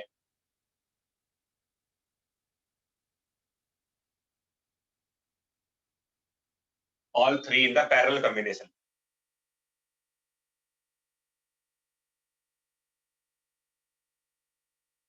और अभी वो भी करेंगे, मिक्स कॉम्बिनेशंस भी लगाएंगे, सीरीज और पैरेलल को मिला करके। पहले ये दो कर ले। अब ये पूछ रहे हैं कि अगर इनका कॉम्बिनेशन यूज करो, आप इनको कंबाइंड करके किसी सर्किट में लगा दे तो मैक्सिमम पावर क्या लिख सकते हो आप? और यहां पर मैक्सिमम पावर क्या हो सकती है? मतलब कि अगर इंडिविजुअल, टॉप लॉजिक समझना क्वेश्चन का, इंडिविजुअल रेजिस्टेंसेस के मैक्सिमम पावर्स आपको दिए जाए, कंसेप्ट ये है इसका, इंडिविजुअल रेजिस्टेंस के मैक्सिमम पावर्स प्रोवाइडेड है, तो उनके कॉम्बिनेशन की मैक्सिमम पावर क्या होगी? सर सीरीज वाले में तो मिनिमम पावर वाली ही मैक्सिमम होगी। नहीं बच्चा, वो नहीं होगा, ये सब कंसेप्ट्स हैं, न्यूमेरिकल तो नहीं है। तो 10 वॉट होगा सीरीज में। देखते हैं क्या होगा। न्यूमेरिकल का टाइप समझो पहले, टाइप ऑफ न्यूमेरिकल्स। मैं बार बार बोल रहा हूँ आपसे, क्योंकि इसी से आपके कंसेप्ट्स बनेंगे और एग्जाम में आप ऐसे ही एंटर कर पाओगे। कंसेप्ट ये है पावर ऑफ कॉम्बिनेशन फाइंड करना। तो आपको जो प्रोसेस दूंगा, प्रोसेस समझ लो, न्यूमेरिकल वैल्यूज तो बदल जाएंगी, कोई दिक्कत नहीं है। देखिए इनका कंसेप्ट क्या है, कंसेप्ट इज पावर डिस्ट्रीब्यूशन। ये अगर आप समझ जाओगे तो आपको पूरा टॉपिक समझ में आ जाएगा। Concept is the power distribution. और वो कैसे? अगर रेजिस्टेंसेस सीरीज कॉम्बिनेशन में हो, R1 R2 in the series, और इनका पावर कैपिटल P है, टोटल पावर कैपिटल P। एक बार बताइए, हमारे घरों में जो हमें सप्लाई आती है केसा से, आपके इलेक्ट्रिसिटी डिपार्टमेंट से जो सप्लाई घर में आती है, करंट की सप्लाई आती है, वोल्टेज की सप्लाई आती है कि पावर की सप्लाई आती है? पावर। और वो घर के अलग अलग इंस्ट्रूमेंट्स में डिवाइड हो जाती है। भाई एयर कंडीशन ज्यादा पावर लेता है, बल्ब कम पावर लेता है, तो पावर ही तो डिस्ट्रीब्यूट हो रहा है आपके घर में। सप्लाइड पावर आप डिस्ट्रीब्यूट कर रहे हो, तो वो डिस्ट्रीब्यूशन किस तरीके से हो रहा है? यही लॉजिक है पावर डिस्ट्रीब्यूशन। देखिए सीरीज कॉम्बिनेशन, देख पावर के दो फॉर्मूले होते हैं, एक आप लिख सकते हो I²R और एक लिख सकते हो V²/R, दोनों लिख सकते हो। सीरीज कॉम्बिनेशन में इन दोनों रेजिस्टेंस में कौन सा पैरामीटर कॉमन होगा, करंट या फिर पोटेंशियल डिफरेंस? करंट। तो इसका मतलब अगर करंट दोनों में सिमिलर फ्लो करेगी, जितनी करंट यहां पर उतनी ही करंट यहां पर भी, तो पावर प्रोपोर्शनल टू R होगा। और अगर दो रेजिस्टेंस पैरेलल कॉम्बिनेशन में लगा दीजिए R1 R2 और यहां पर पावर P हो, टोटल पावर। तो पैरेलल रेजिस्टर्स में पोटेंशियल डिफरेंस कॉमन होता है, इसीलिए पैरेलल रेजिस्टेंस में पावर रेजिस्टेंस के इनवर्स रेशियो में डिस्ट्रीब्यूट हो जाएगा। Series resistors power distribution proportional to resistance, parallel power distribution inversely proportional to resistance। ये रूल है।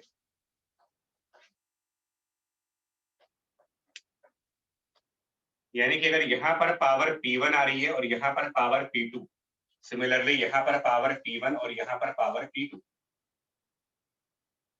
तो डिस्ट्रीब्यूशन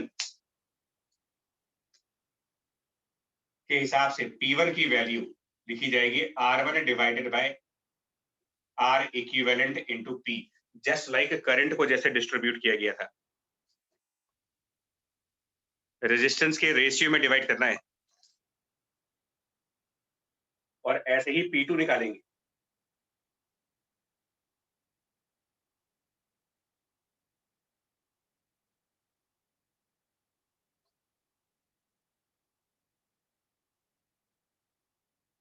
और ये मेरे को नया काम नहीं कर रहा है, आपको लग रहा है कि मेरे को नया काम करने जा रहा हूं, मैं कुछ नहीं कर रहा।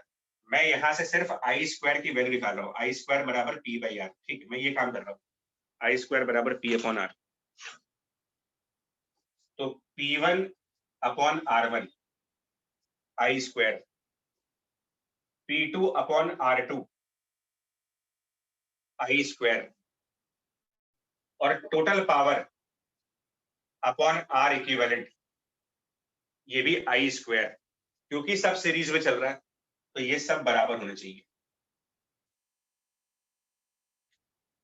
आया समझ में कि हमने किया क्या था यहाँ पर अभी? Yes sir. सीरीज में क्योंकि आई तो सबका सेम होता है ना, तो P बाई आर सेम आना चाहिए।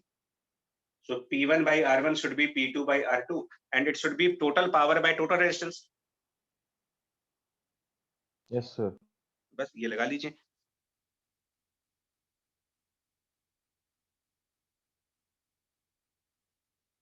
तो सीरीज का समझ में आ गया। पहले सीरीज को पहले लॉक करते, सीरीज को समझ लें, ये रूल है। इस रूल के हिसाब से यहाँ पर पावर्स कैसे डिस्ट्रीब्यूट करोगे आप? यहाँ पर पावर P1, यहाँ पर पावर P2 और यहाँ पर पावर P3 और यहाँ पर power PC, C for the combination, C for combination. तो यही रूल लगाते हैं, P1 upon 3, P2 upon 6, P3 upon 9 and power of combination upon combined resistance 3 plus 6 plus 9 18। इससे क्या होगा? Power of combination is 6 times of a P1, power of combination is 3 times of a P2 and power of combination is 2 times of a P3. What is the maximum value of P1? यहाँ पर maximum power क्या हो सकती है 3 ओम के हिसाब से? 20। So, P1 की वैल्यू 20 से ज्यादा नहीं ले सकते आप।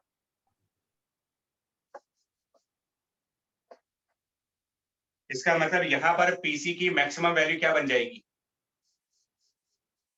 6 into 20, 120 वॉट। मतलब इस इक्वेशन के हिसाब से PC की मैक्सिमम वैल्यू 120 है, लेकिन इस वाली इक्वेशन के हिसाब से,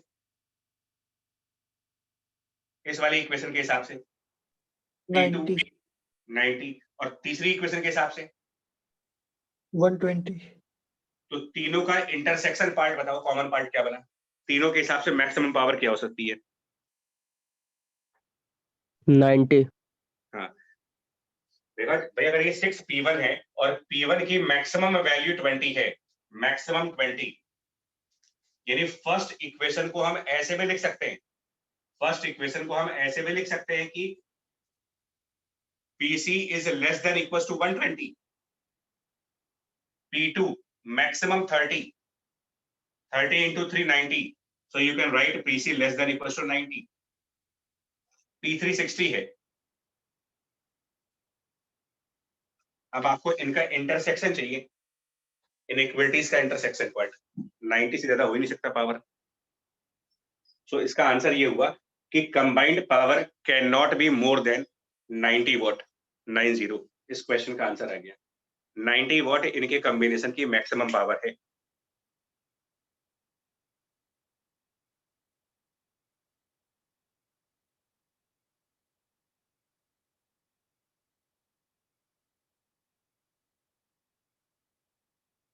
रेजिस्टेंस में, इसमें पैरेलल में,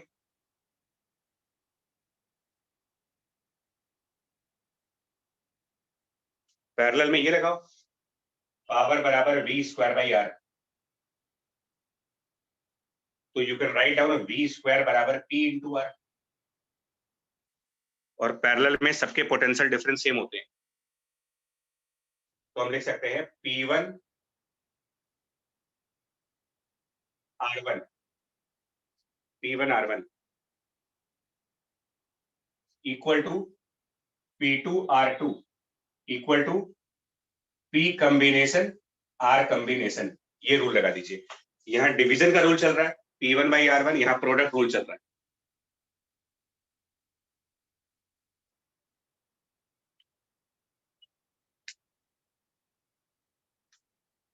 तो अगर यहां पर पावर से डिस्ट्रीब्यूट करनी हो मुझे,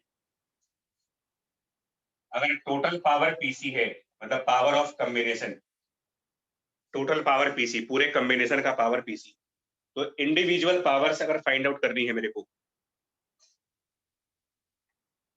इंडिविजुअल पावर मतलब यहां पर पावर P1, यहां पर पावर P2 और यहां पर पावर P3, ये इंडिविजुअल पावर्स अगर फाइंड आउट करने हैं तो हम ये रिजल्ट यूज करेंगे।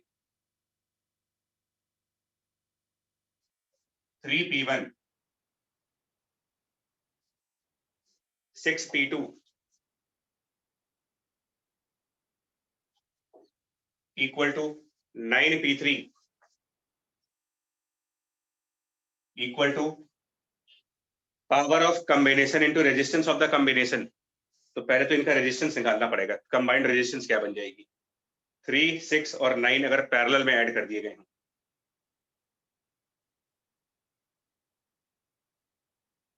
2 into 9 18, 18 by 11 आ जाएगा। यस और इनटू पावर कॉम्बिनेशन, ये रूल बनेगा।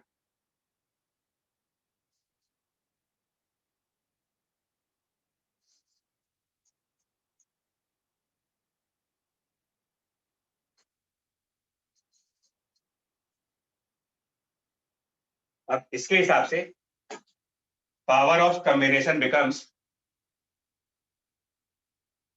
11 by 6P1, अगर मैं सही लिख रहा हूं तो। यस ठीक है, और P1 की मैक्सिमम वैल्यू क्या है, 20 20, तो PC की मैक्सिमम वैल्यू यानी कि 100 PC should be less than equal to 110 by 110 by 3। इसी के हिसाब से PC एक और आएगा, PC बराबर 3, 11 by 3P2 शायद, and now PC should be less than, P2 is 30, 30 by 3, 10 into 100, 110, and then PC बराबर 2, 11 by 2 आएगा, P3 which is 60 by 2, 30 into 11। अब बताओ इसमें से इंटरसेक्शन क्या निकल के आ रहा है, 110 by 3. 110 by तो ये इस कॉम्बिनेशन की मैक्सिमम पावर कहलाएगी। 110 by 3 is the highest possible power of this combination. ये रूल्स फॉलो होते हैं।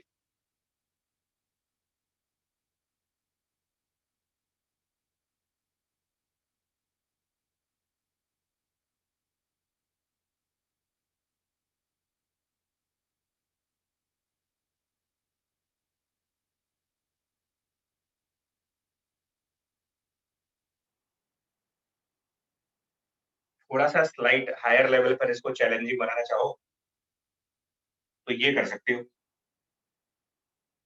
एक रेजिस्टेंस मतलब 2 रेजिस्टेंस पैरेलल में ऐड कर ले और एक उसके सीरीज में ऐड कर ले। ये भी एक मिनट, थोड़ा डायग्राम लेफ्ट साइड ज्यादा चला गया।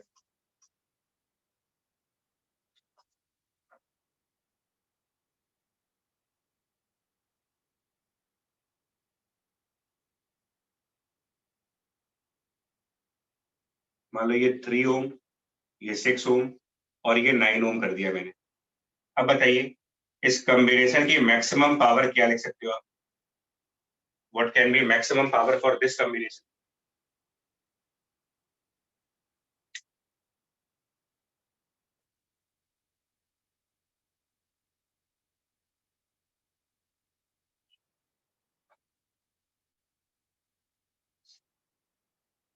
तो हम डिस्ट्रीब्यूशन करेंगे। अब ये मिक्स हो गया, 2 जगह यहाँ पर पैरेलल है, फिर सीरीज भी है। तो बहुत केयरफुल देखना, पावर का डिस्ट्रीब्यूशन या हीट का डिस्ट्रीब्यूशन, ये आरसी सर्किट में कई जगह यूज हुआ है। देखिएगा, अगर हम यहाँ पर पावर को P1 कह रहे हैं, यहाँ पर पावर को P2 कह रहे हैं और यहाँ पर पावर को P3 कह रहे हैं,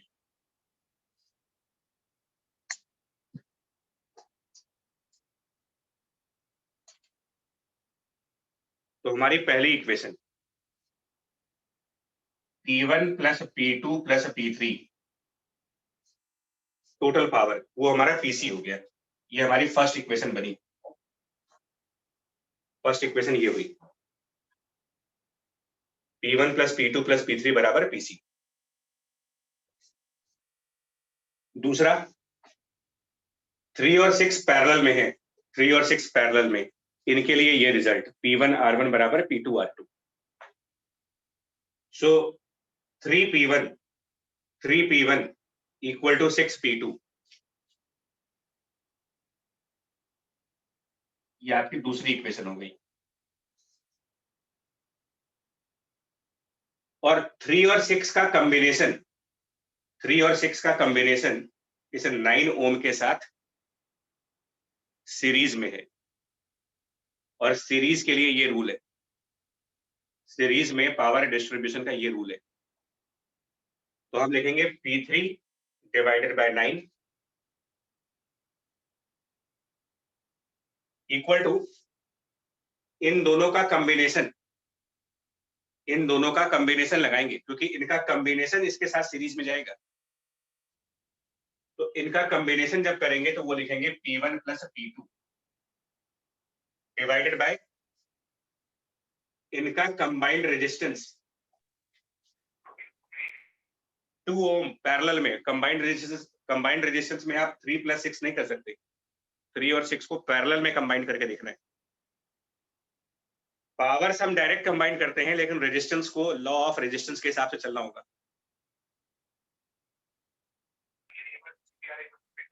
तो पावर हमेशा डायरेक्ट ऐड करके लिखते हैं। पावर सिंपली ऐड हो जाती है। हाँ, स्केलर क्वांटिटी है, एनर्जी है ना यार, एनर्जी डिवाइड हुई तो ऐड कर लो उसको, उसमें कोई सीरीज पैरेलल थोड़ी होगा।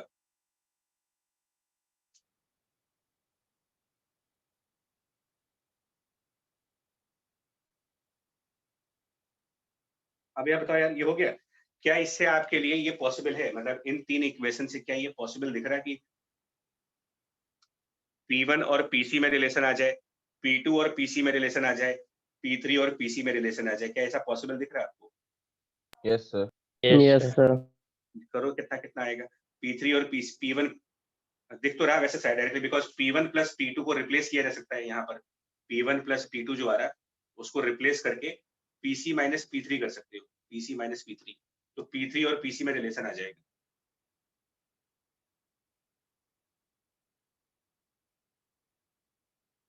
तो टारगेट यही बचा आपका, PC और P1 में क्या रिलेशन है, PC और P2 में क्या रिलेशन है, PC और P3 में क्या रिलेशन है, ये फाइंड करना टारगेट है मेरा।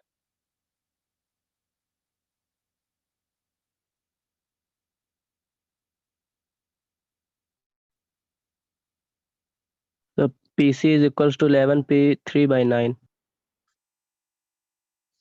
PC equal to 11 P3 upon 9। सही है ना बच्चा?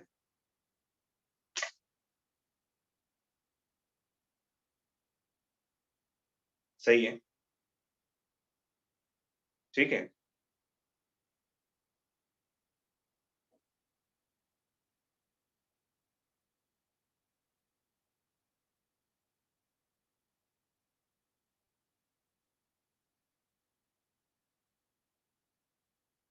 और P3 मैक्सिमम 60 है, तो इसका मतलब यहाँ से क्या है कि PC should be less than 60 into 11, 660 upon 9। ये एक आंसर आया।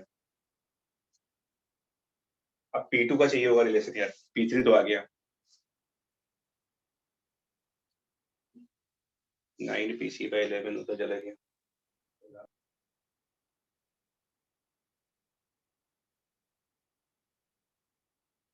यार कर लोगे ऐसे कि मतलब हमको और लिखना पड़ेगा भी? हो जाएगा। है ना, तो जो इंटरसेक्शन आएगा वो आंसर लिख दीजिएगा, जैसा भी आंसर है। पावर खतरनाक चीज है भाई, अगर करंट इलेक्ट्रिसिटी में पावर ही सब कुछ है।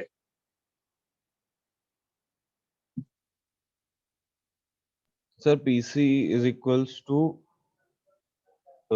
3P2 by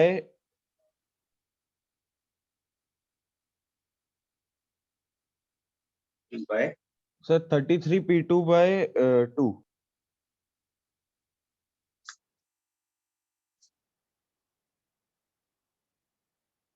जो भी आ जाए बच्चा लिखो, जैसा भी है।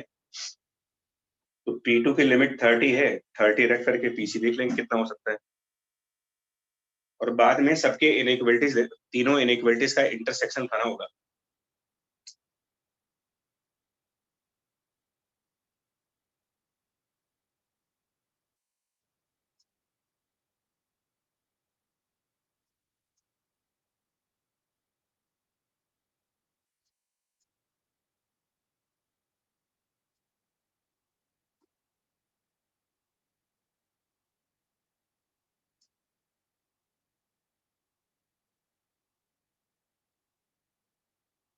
तो ये यार पावर का रूल हो गया आपका, है ना, पावर रूल खत्म हो गया यहाँ से।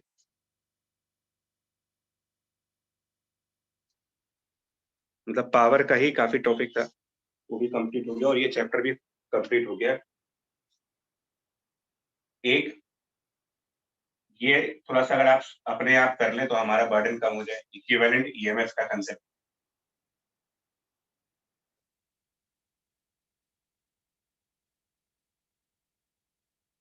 कॉम्बिनेशन ऑफ सेल्स अगर आपने पढ़ रखे हो कभी, बैटरीज का कॉम्बिनेशन और उनका इक्विवेलेंट ईएमएफ, यस सर पढ़ा। Yes sir. ये अगर आप कर Yes. लें तो बस ये छोटा सा एक टॉपिक रह गया, बाकी पूरा हो गया, 100% हो गया अभी। उसमें मैं फॉर्मूला बता दे सकता हूँ कि भाई ऐसे करके अगर हम कई सारी बैटरीज को सीरीज में लगाते हैं, मान लो E1 R1 E2 R2 और E3 R3, तो that is equivalent to a single battery and a single resistance, and the single battery is E1 plus E2 plus E3 and this is R1 plus R2 plus R3। बहुत आसान सा rule है यार, कोई बहुत difficult चीज नहीं है ये। पैरेलल में नहीं चलता ना सर ये? पैरेलल में दूसरा रूल चलता है, अगर बैटरीज पैरेलल में ऐड की गई हैं,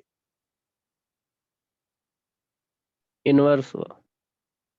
अब मान लो ऐसे हैं और ये R1 R2, इसका प्रूविंग आपको HCP में मिल जाएगा। और प्रूविंग नहीं देखना चाह रहे हैं तो सीधा सीधा this is equivalent to, this is equivalent to again a single battery and a single resistance. जो सिंगल बैटरी है उसको आप E इक्विवेलेंट कह दीजिए और ये R equivalent. What is E equivalent? तो E equivalent is basically E1 by R1 plus E2 by R2 और plus E3 by R3 divided by 1 by R1 plus 1 by R2 plus 1 by R3।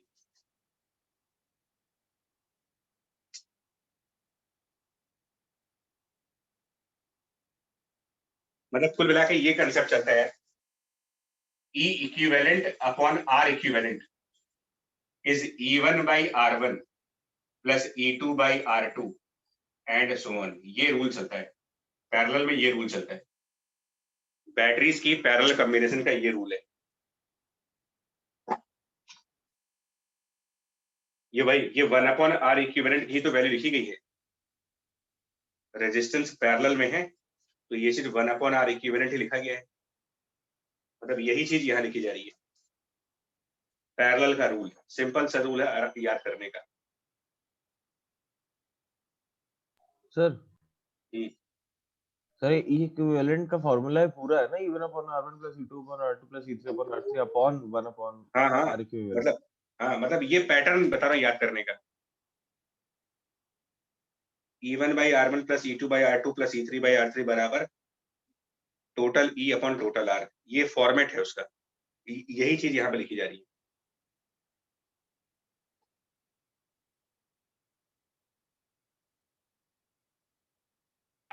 Sir hmm. Sir एक बार वो सवाल discuss कर लीजिए परसों। यही है, वो यही क्वेश्चन है तुम जो पूछ रहे हो। सर हमें किरचॉफ से ही सर एक बार उसको बता। रुको भैया, मैं नहीं, देखो जो चीज जिस कंसेप्ट के ऊपर है उसी से करो ना।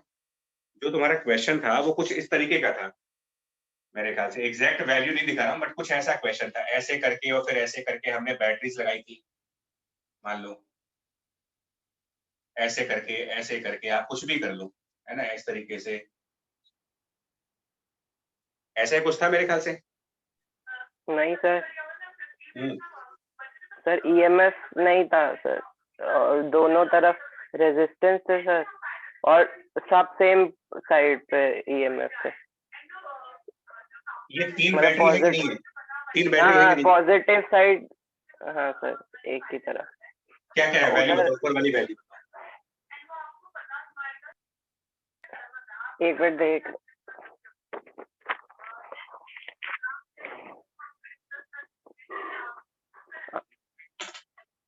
सर रेजिस्टर की थी तीनों 1 ओम 1 ओम 1 ओम। ये तीन रेजिस्टेंस है ना यहाँ पर, हाँ हाँ। तो 1 ओम 1 ओम 1 ओम, और बताओ। और बैटरी सर पहली वाली 1 वोल्ट 2 वोल्ट और 3 वोल्ट। ठीक, उसके बाद इधर बैटरी है कि नहीं है? नहीं बैटरी नहीं है सर, रेजिस्टर है दोनों तरफ। ठीक है, 10 है सर एक, और एक 5 है। इधर वाला कितना है? इधर वाला 10 ओम। ठीक, और इधर वाला 5। 5 और ये शायद ए और बी है जिनके बीच पोटेंशियल डिफरेंस निकालना है। यस। पोटेंशियल डिफरेंस, ये है ना मेंस वाला क्वेश्चन जो कह रहे हो। हाँ सर। हाँ, तो VA माइनस VB चाहिए था, तो एक काम क्यों नहीं करते, ये तीन बैटरी कॉम्बिनेशन में ही तो है, पहले इनका इक्विवेलेंट लाओ, इन तीनों को हटाओ यहाँ से और यही रूल फॉलो करो, ये वाला रूल। जी सर। देखो क्या बनेगा यार, इन तीनों के लिए E इक्विवेलेंट डिवाइडेड बाय 1 1 1 का इक्विवेलेंट कितना आएगा, बिकॉज हमें R इक्विवेलेंट चाहिए। 1 1 1 पैरेलल में 1 E1 by R1 मतलब 1 by 1,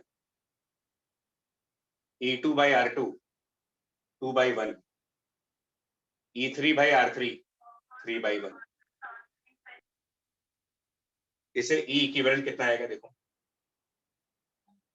सब निकाल करके देखेंगे। है जी, 2 वोल्ट।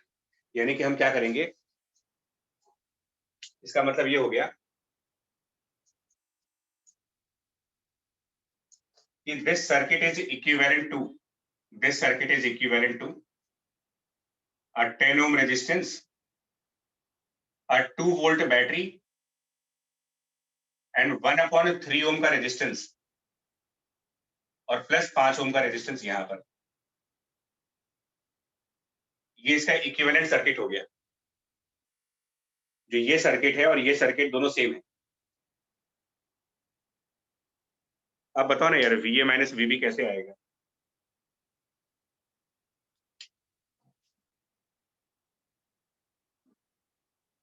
चलो A से B की तरफ, A से B चलो और जो पोटेंशियल डिफरेंस मिले उनको ऐड कर लो। चलते हैं A से B की तरफ। क्या कोई करंट फ्लो होगा? सर्किट कंप्लीट है, यहाँ पर क्लोज पाथ बन रहा कहीं पर? No sir. करंट तो फ्लो होगा नहीं, तो यहाँ पर पोटेंशियल डिफरेंस नहीं मिलेगा। आगे जाएंगे तो एक 2 वोल्ट मिल जाएगा। आगे कोई पोटेंशियल डिफरेंस नहीं, आगे कोई पोटेंशियल डिफरेंस नहीं, बी पॉइंट पर आगे 2 वोल्ट आंसर है इसका।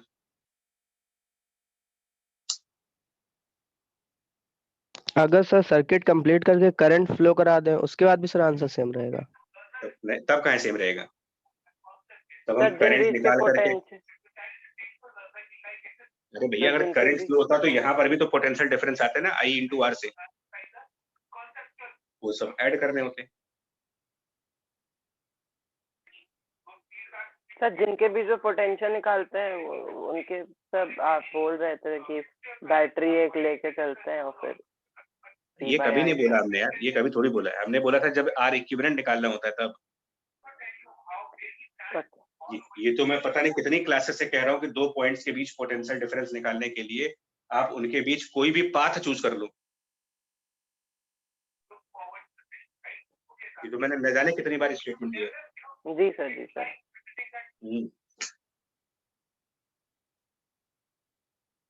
मैं यही तो समझा रहा हूँ आप लोग को यार कि जो एक्चुअल रूल्स हैं उन्हीं के ऊपर क्वेश्चन करोगे तो आसान लगेंगे, अदरवाइज सब डिफिकल्ट लगते हैं।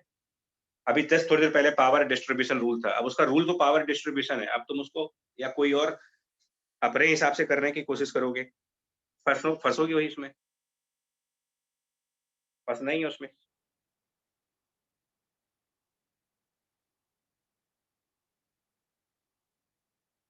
ठीक है, ये खत्म हो गया आपका ये।